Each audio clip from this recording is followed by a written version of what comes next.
Mr. Ball on Sunday, it's crazy, man. I ain't gonna lie. I seen it yesterday. I just so happened to look on that yesterday, and I seen the notification like he gonna post today on the Saturday, which is crazy. I know we normally do Mr. Balls and goddamn Sunday, but that's good for me. You feel me? Y'all still gonna have another video. Well, the video I'm finna do next, that's what y'all gonna see tomorrow on a Sunday.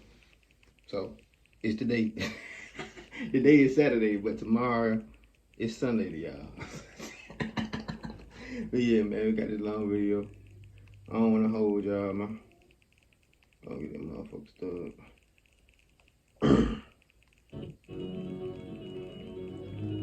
Late on the afternoon of March 22nd, 2015, 29-year-old Denise Huskins reached for her buzzing cell phone, and when she saw who was texting her, she immediately felt this knot of anxiety in her stomach. It was her on-again, off-again boyfriend, Aaron Quinn, and right now, at least according to Denise, they were off, and likely it was going to stay that way. But now, Aaron was texting Denise, saying he really wanted to talk to her and would she please come over. It was a Sunday, and Denise was home alone in her little apartment in Vallejo, California, which is inside the San Francisco Bay Area, and Denise really just did not have it in her to go talk to her ex-boyfriend. Really, she didn't have plans to go out anywhere. She just wanted to stay in. And so she typed back that she was in for the night and this would have to wait. But as soon as she sent that text, immediately she got another text from Aaron.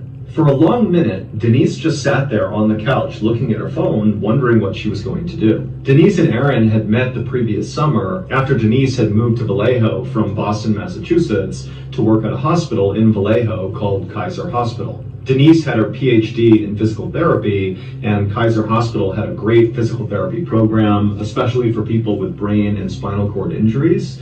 And Kaiser Hospital was also where Aaron worked. She and Aaron had been immediately attracted to each other.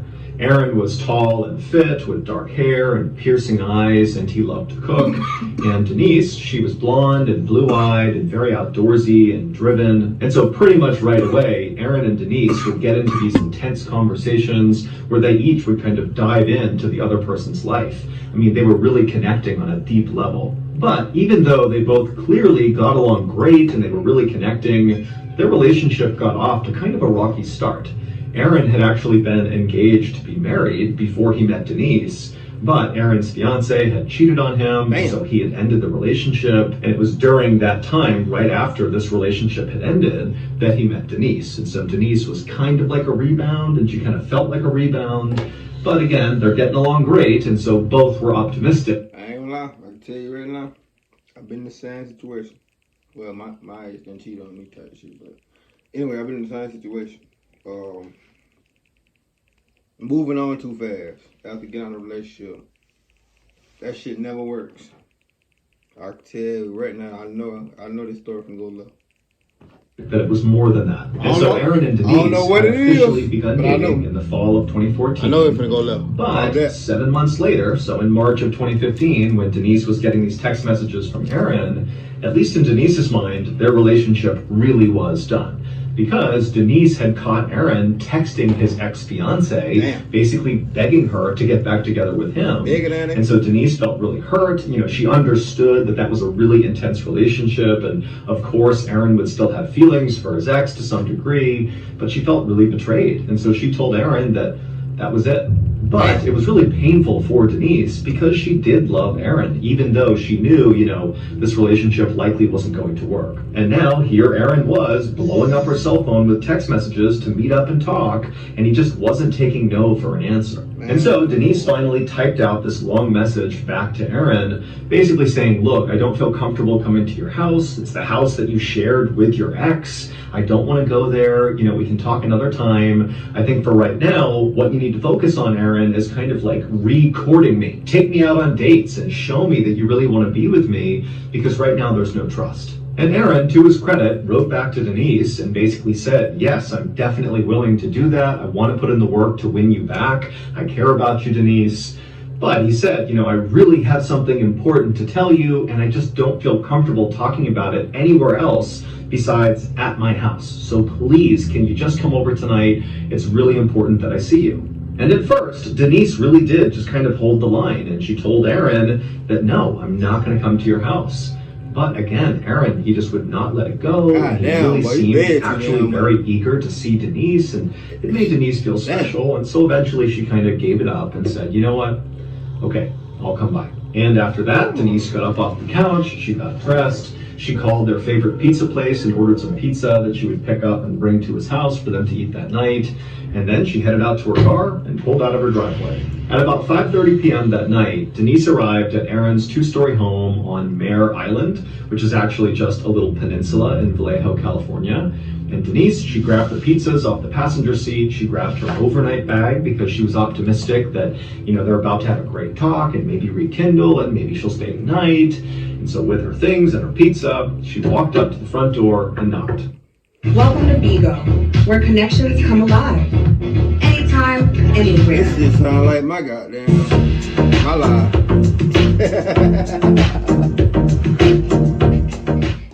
The next day was a Monday, and Aaron and Denise were both scheduled to work at the hospital that day. But at around 7 a.m. that morning, Aaron called into the hospital sick and said he couldn't come in, and Denise sent a text message to her boss saying that a family emergency had just come up and she would not be at work all week. When Denise's boss got this text message, immediately he was like, this doesn't make any sense. First of all, Denise never missed work, so this was totally anomalous. And he also knew that Denise was applying for this very prestigious orthopedic fellowship that she needed to submit the paperwork for by Friday. And he knew she had a lot of work to do on this paperwork that basically required her to be at work that week to get it all done.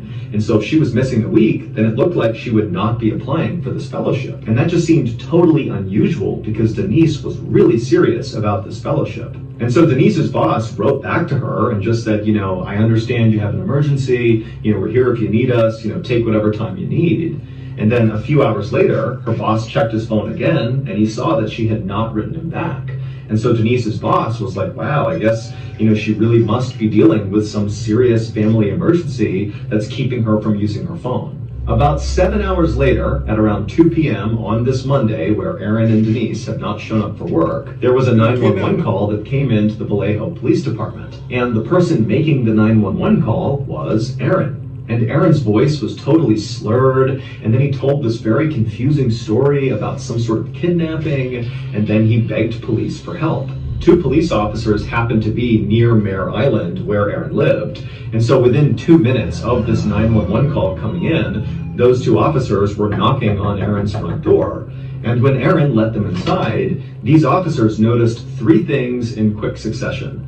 The first was Aaron was obviously drunk or high. He was under the influence of some substance. He just did not seem right. 2, there were at least a dozen empty beer bottles lining a back wall in the kitchen. And 3, the entire house reeked of cleaning chemicals. One of the officers immediately turned to Aaron and said, "Are you on drugs?" And Aaron would say, "Yes, I am on drugs, but these drugs were given to me by the kidnappers." The officers immediately exchanged confused glances, looked back at Aaron,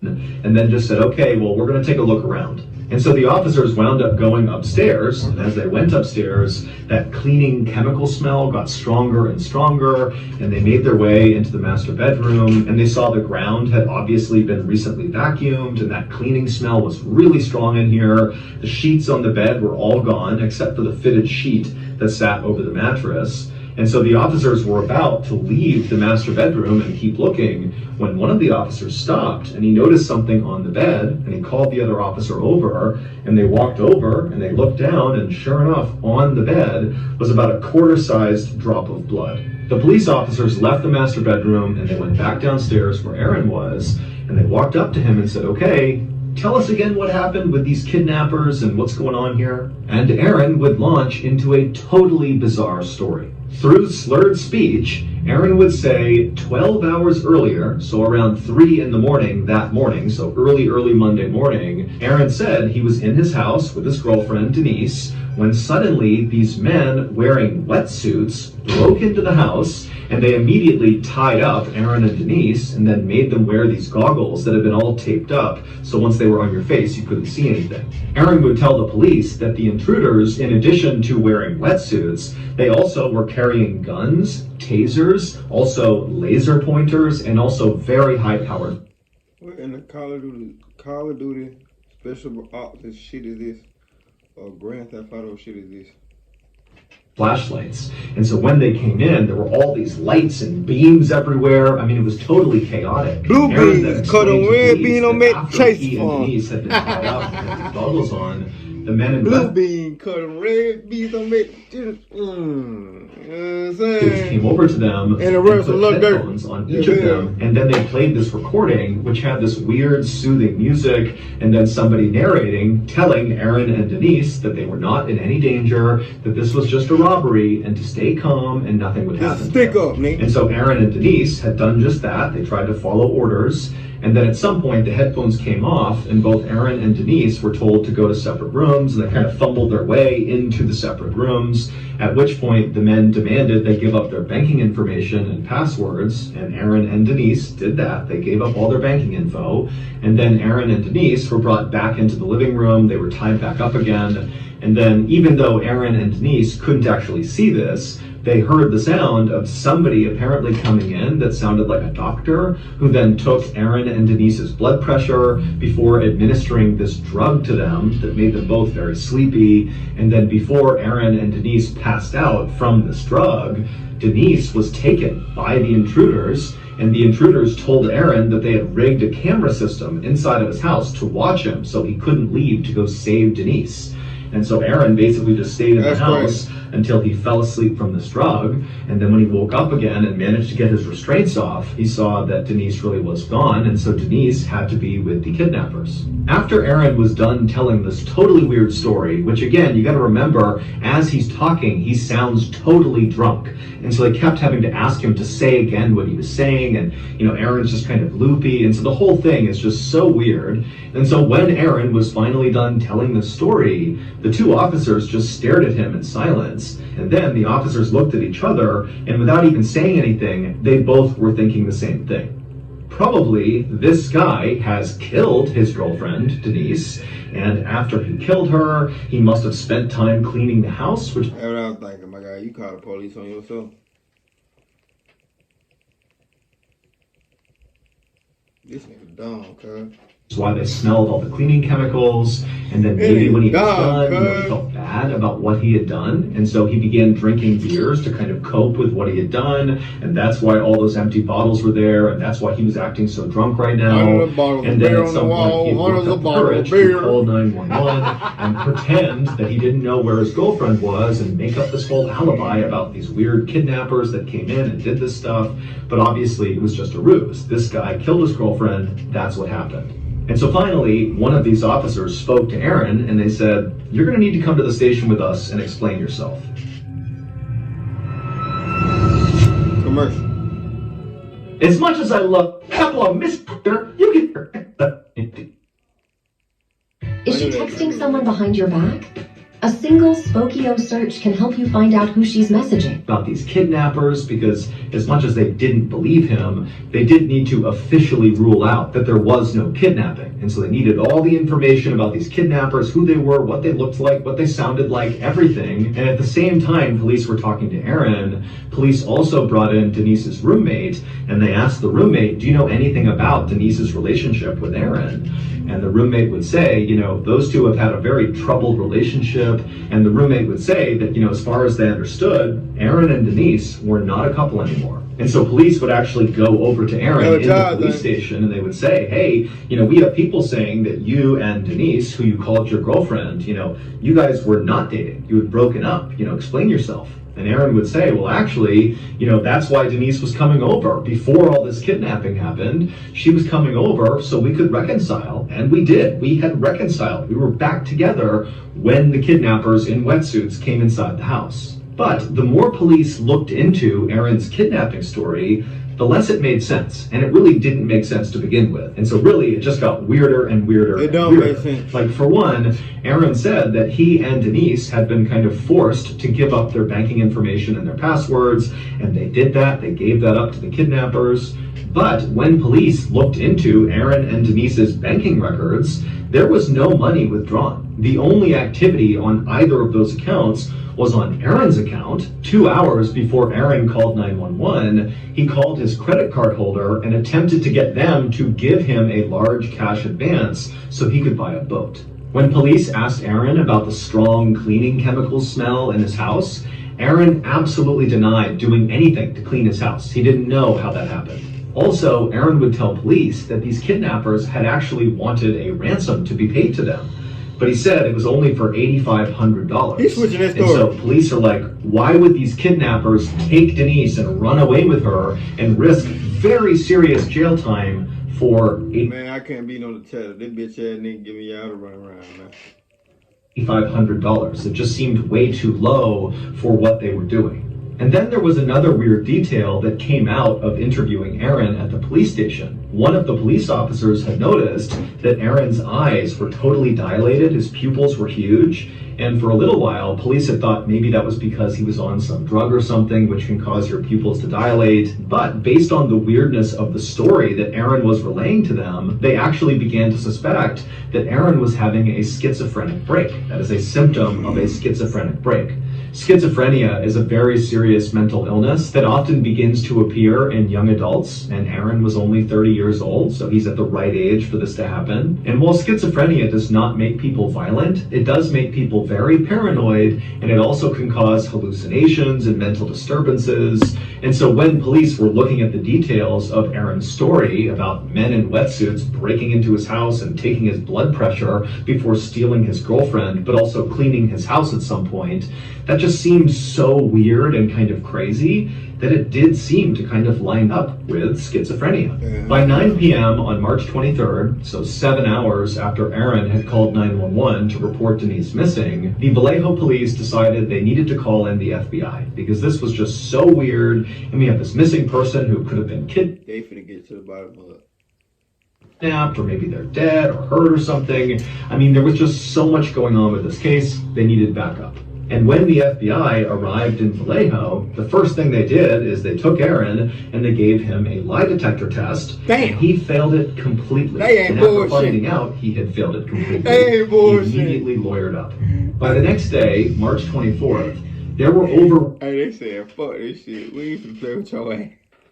100 different search teams all across Mare Island and around Vallejo, California, looking for Denise. Police sonar had also picked up a body-sized mass out in the bay, but so far the divers had not been able to find it. Aaron, by this point, had gotten his lawyer and left the police station, and by now, Denise's picture was all over the news and newspapers. It was up on posters on telephone poles all over town, and TV news channels were parked outside of Aaron's house, just waiting for him to come out or waiting for any activity. But despite all this activity, the detectives and the FBI agents that were working this case had really not made any significant progress. All they thought was, Aaron's definitely hiding something. But then something changed. A little bit after noon on March 24th, a reporter for the San Francisco Chronicle, who was camped outside of Aaron's home, got a very weird email. The email was from the kidnappers, the wetsuit-wearing, blood pressure-taking kidnappers who broke into Aaron's home and took Denise. And in this email to the reporter, it said that Denise was fine, and there actually was a recording of Denise's voice reading that day's news, which confirmed that she was alive at least as recently as that morning. But there were two very suspicious things about this email.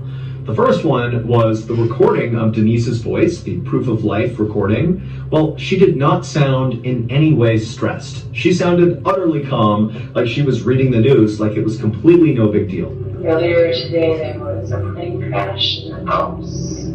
And the second thing that was very suspicious was the email address the kidnappers had used to message this reporter was an email address that belonged to Aaron. When this reporter told police about this, investigators were like, you know what, this actually doesn't make this any more clear. This makes things exponentially more confusing. Denise did appear to be alive, which was a good thing, but it now really appeared that Aaron was involved in whatever was going on here, and based on how calm Denise sounded on this recording, she could be involved in it too. And investigators' suspicions only grew when they went to Aaron and they asked him, have the kidnappers tried calling you at any point? And Aaron would say, yes, they have, and he showed them his phone. Well, the police would trace the phone calls that Aaron claimed had come into his cell phone from the kidnappers, and when they traced the kidnapper's number, they found it was connected to a burner phone. A burner phone is something that like drug dealers will use because it's totally anonymous. It's like a one-time use cell phone that you use temporarily, you have this number temporarily, and then when you're done with the phone, there's no history that you personally had that cell phone. But police were clever, and they figured out where this burner phone was actually purchased from. Damn. And it was purchased from a nearby Target, and they looked at the security footage of around the time when this burner phone, was purchased from this Target, and they saw the person who had bought it walk out of the store. And the person who had bought this burner phone was this white man who was tall and fit with dark hair, and it basically looked exactly like Aaron. And then, 2 days later, on March 25th, Denise herself walked up to her mother's home in Huntington Beach, California, which is roughly 400 miles south of Vallejo, California, where she went missing. And so Denise's mother was not home when Denise showed up on her doorstep, and so Denise wound up going to the next door neighbor and using their phone to call her father. And Denise's story that she would tell her dad was even more bizarre than Aaron's story. She said she had been held captive by 4 men in this small room, and these men would tell her that they were simply doing a task for a client, and what they were doing now with her was just following their protocol. Denise would tell police that she was well taken care of while she was in captivity. They let her eat food, they gave her water, they even let her shower and brush her teeth. Denise initially was very open to speaking Yet you still got kidnapped. to Vallejo police detectives about what happened to her. But when they said the FBI really wanted to talk to her, and they would literally send a jet to her in Huntington Beach and fly her back to Vallejo, she refused. And then, like Aaron, she immediately lawyered up and stopped talking. And so by this point, all the investigators are like, there's no way these two actually got kidnapped. This whole thing is some weird, elaborate hoax, and now they know they've been caught, and so they're going quiet. And so that night that Denise was found, on March 25th, the Vallejo police held a press conference and told the public that they do not believe these two were ever kidnapped. They don't really know what happened, but at this point they are not pursuing kidnappers, and the public should not be worried about rogue kidnappers in the area. But after this press conference, the police couldn't help but think to themselves, why would these two people who are successful, they come from good families, they have loads of future prospects, their lives were good. Why would they stage this hoax? What do they stand to gain? It really just didn't make any sense. Get fee-free overdraft up to $200. This shit don't make no goddamn sense unless they're lying. Install the Chime app today and get started.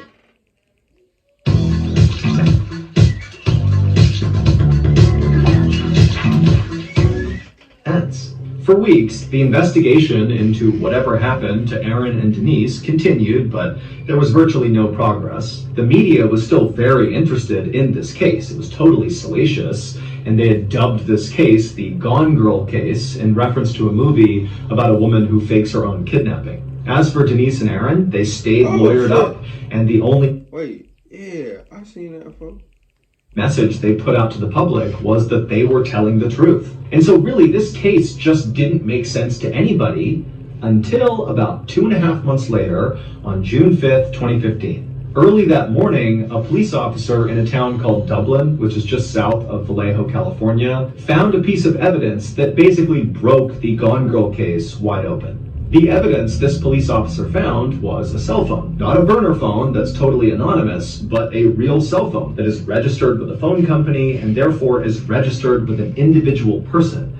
And police were able to trace this cell phone back to its owner. And this discovery would lead investigators 200 miles to the northeast of Vallejo to the small remote cabin in South Lake Tahoe, California. And at this cabin, police would find a stolen car, a white Mustang. And the white Mustang actually belonged to someone who lived in Vallejo. And so, with their guns drawn and their dogs at the ready to be released, the police and the FBI, they opened up the door to this cabin, and inside was a tall, fit, and slender white man with dark hair.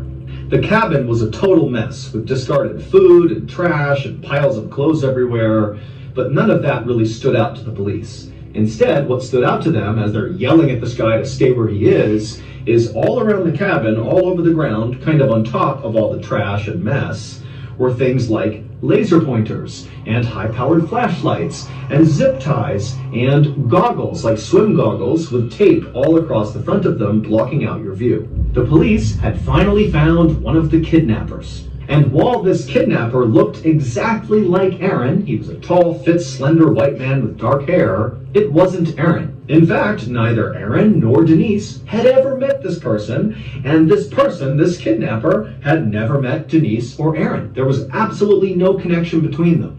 This kidnapper's name was Matthew Muller, and he was a 38-year-old Harvard-trained lawyer and former Marine who had totally just crashed and burned out of his law practice and then took up this life of committing all these totally bizarre crimes. It would turn out the totally weird stories that Aaron and Denise had told police about what had happened to them was all true. The only thing they got wrong was there wasn't multiple people breaking into the house in wetsuits. It was only ever one person. It was Matthew Muller, the guy behind all this. And maybe just kind of in their panic and not knowing what's going on, Aaron and Denise had kind of thought, oh, there's multiple people here. But there wasn't. It was just Matthew. Also, it would turn out Aaron and Denise were not the first people that Matthew had done this to. The reason that police officer in Dublin, California... See, folks thought they were goddamn lying, because I thought for sure he killed her first, then turned around. She got found, so I thought she was just faking them goddamn missing. Now she actually got kidnapped for real. It's crazy. That's crazy. That's a big ass. California had found that cell phone, which broke the case wide open and led police to this cabin in South Lake Tahoe, was because on the night that officer found the cell phone, so June 5th, Matthew Muller had attacked another couple in the middle of the night in their home. But that couple had been able to fight Matthew Muller off, and Matthew had dropped his cell phone in their home before he left. And so when this couple had reported this to police, Matthew would have got some slugs in his ass. Swear to God. That was how they got that cell phone. In terms of Muller's motivation for doing what he was doing, well, Muller was absolutely brilliant, like borderline genius, super smart guy, but he was extremely mentally unwell. He had severe psychosis, and he was also bipolar. And so basically he wasn't seeing reality for what it was. And at some point in one of his kind of psychotic fits, he had somehow came across Aaron and Denise and become absolutely obsessed with them. He began surveilling them nonstop with a drone for 3 weeks before he attacked them, learning their patterns and who they talked to and what they did. And in fact, Aaron, when he found out that was what Matthew was doing, watching him and Denise with a drone, Aaron would tell police, oh my goodness, I actually remember one night before the kidnapping, looking up and seeing this glinting light in the sky, and he thought, that looks like a drone, why is it out here? But Aaron was a normal person and didn't suspect that somebody who was totally unhinged was spying on him with a drone, and so he had forgotten about it. And so after Muller had surveilled Aaron and Denise for 3 weeks using his drone, he was ready. And so in the middle of the night, he broke into Aaron's house wearing a wetsuit. He tied up Aaron and Denise. He put those goggles on both of them so they couldn't see anything. And then he put on those headphones on both of them that played the soothing music and also had that narration where it was telling them, hey, you're going to be fine. This is a robbery. Just stay calm and do what you're told. But after these headphones went on both of them, Matthew would sexually assault Denise. And in fact, at least one other victim of Matthew Muller has come forward since his arrest to say that she too was sexually assaulted by Matt. And so after Matt had taken Denise and left Aaron's house with her, Aaron, he did fall asleep from the drug he was given from Matthew. And then when he woke up the next morning, he managed to get out of his restraints. And, he's still affected by the drug that was in his system. And he sees that Denise is gone. And so the first thing he does is, oh my God, I need to find a way to pay the ransom to this kidnapper. Because again, the kidnapper, Matthew, had said around Aaron that he wanted $8,500. And so Aaron thought he could get that money. And so he called his credit card company and asked for that cash advance for $8,500 to pay this ransom. But when they asked Aaron why he needed this money, he didn't want to give up that it was for a ransom because he didn't want the kidnapper to know that he had talked to authorities. He was worried about Denise. And so kind of in a panic, Aaron just told the credit card company that he was buying a boat, but really it was for the ransom. Also, Aaron was the one who called in to Kaiser Hospital for both him and Denise, saying they were missing work. He did this because Matthew at some point had instructed Aaron that he would have to do that or something would happen to Denise. And so again, he's just kind of following the instructions, hoping that he can get Denise back. As for the email that the San Francisco Chronicle reporter got that apparently was from the kidnappers, but was sent from Aaron's email account, well, that really was the kidnapper, Matthew Muller, sending this email to the reporter. He just used a special program to basically hijack Aaron's email address. And as for Denise sounding very calm in her recording that was attached to that email, well, the thought is Denise was very likely in shock at the time she was asked to record this, and so it sounded like she was relaxed, but really she wasn't. Also, just a random side note that I'm sure some of you will have questions about. We don't know why Aaron's house smelled like chemicals. It's assumed that, maybe when Aaron and Denise were all tied up and couldn't see anything because of their goggles, that Matthew Muller, I guess, walked around their house and cleaned it, but we don't know for sure. Matthew Muller is currently serving a 40-year sentence in prison for federal crimes, and just recently he was sentenced to an additional 31 years in prison for state crimes that were in connection to the kidnappings of Aaron and Denise. Aaron and Denise would go on to sue the city of Vallejo, California for basically mistreating them. They had been telling the truth the whole time, but nobody took them seriously, and they would win $2.5 million. Aaron and Denise would go on to get married, they would have a baby, and they would write a book together about their experience, which is called Victim F, From Crime Victims to Suspects to Survivors. Damn, so real. I ain't gonna lie. That's a good name of a motherfucking book. That was this was a crazy ass motherfucking story. I ain't gonna lie to you. I thought it was him at first, then to clean up shit. Then she came back and all that shit, and then it actually was true. Shit crazy. I ain't gonna lie. Mr. Ballen on a Saturday. Is we gonna be doing Mr. Ballen Saturdays? I don't know, but y'all gonna get this video today, and the video I'm finna do next, y'all gonna get that tomorrow. That being said, give me a thumbs up, like, subscribe, see how motherfuckers on that video. Let's ride, nigga.